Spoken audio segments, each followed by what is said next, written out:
So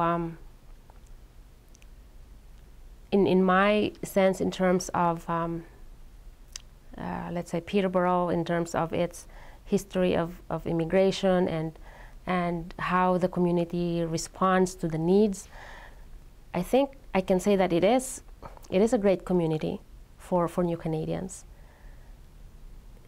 There is a lot of, I think, education pieces that the community could learn about the process, even the feelings and what people go through when they come to Canada.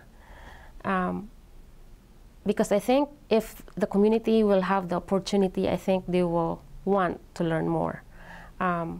It is a community that I think is caring. I've seen that in terms of like the host program that the New Canadian Centre does. There's no shortage of volunteers, people wanting to come to help with English, to help with jobs, to help with social orientation, and just being a friend. I think it continues to be that there are more volunteers than there are newcomers interested in the program. So I think that speaks to the kind of community that is Peterborough. When there is a call for, gifts in kind, there's always a, stream of donation that comes in. So while those things may be seen as something superficial and because that's easily done, I think for me that also signals for a deeper commitment and understanding that if cultivated and nurtured and given the opportunity to go into, I think Peterborough will rise to it. And like a year or so ago, the formation of the Partnership Council, I think, was like one step higher or deeper. I don't know if you're gonna go up or you're gonna go down in terms of my sense, in terms of Peterborough's attitude, behavior, and gut feeling about immigration. A good place to start is, I think, to acknowledge that for those immigrants that chose to come to Canada, they want Canada because Canada has something that they like. Canada has something that they share with in terms of beliefs, in terms of its humanity, in terms of, how it treats its people, how the government functions, and what the future could be for their families while in Canada. So this notion of, okay, you come to Canada and as long as you do how we do things, then we're fine.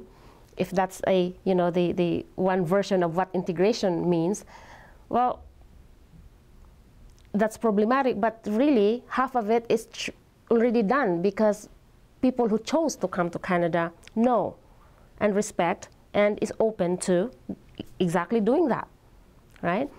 But I think the problem is what happens if they don't? So is it an either or? And I think this is when, when we talk about integration, for me, as someone who has gone through the process and still navigating this process, because that's what it is.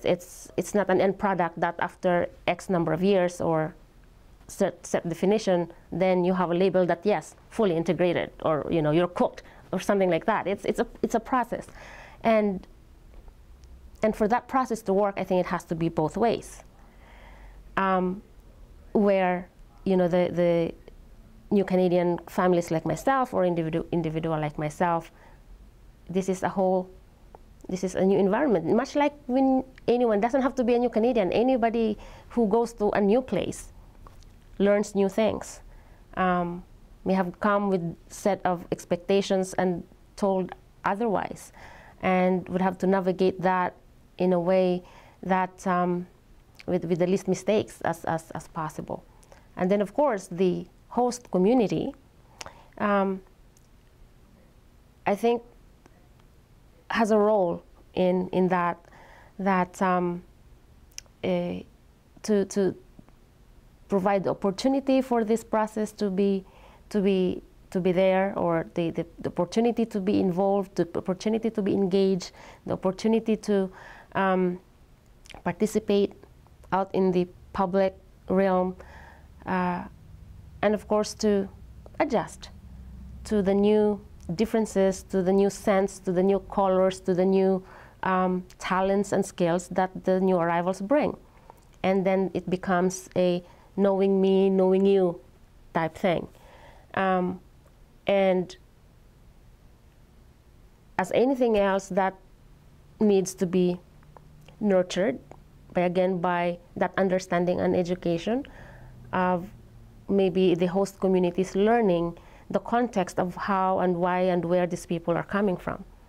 Like the new Canadians, for example, because the new Canadians that we see now coming to Canada are different from the ones that Canada has seen 20, 30 years ago. And it's not something that happened just by accident. It's actually because of how Canada designs its immigration selection criteria. So for things like a community understanding that new Canadians come to their community because they are so desperate and this is the best deal for them, and they will settle for anything that we give them, and they should not complain or whine, because why would they? If they do, then leave. You know, they're lucky to be here. So if that community has that understanding and behavior and like principle of an attitude towards, you know, new Canadians, then with the specific new Canadians that are coming now, that will be like, whoa, that's not how I understand why I'm here. I came here because I qualify. I came here because I met certain criteria that Canada said I should meet. I came here because I possess things that Canada wants. I came here because Canada wants me and needs me. They said at the Canadian Embassy that they need plumbers, and because there's a priority occupation list of 29 occupations right now. I'm here because I'm a nurse. I'm number 15 of the priority occupation list. So I'm here because I'm ready to contribute. I'm here because I have the skills you want and need. And I don't understand why I'm being put on hold somewhere and just practically being told to just sit pretty and relax and something will happen to you, you know? And so, and again, and going to that understanding of how the world is right now, for example, where you may be, as a community, receiving a nurse from Nepal, and if you have an, you know, preconceived idea of how Nepal is and what maybe their hospitals are like and what their educational system are like, and be, let's say, prone to think that, mine is better than them.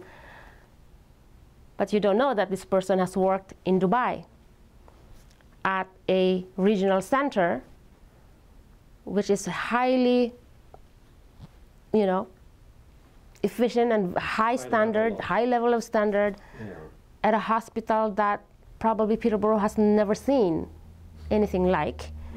And then they come to Peterborough, and people from the community thinks that this person is this, and then this person thinks that this community is this.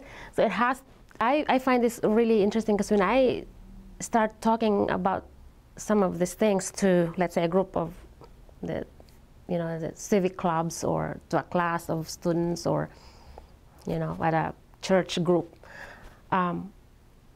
it's always an aha moment. And this is where I would say that, yeah, more of this is required.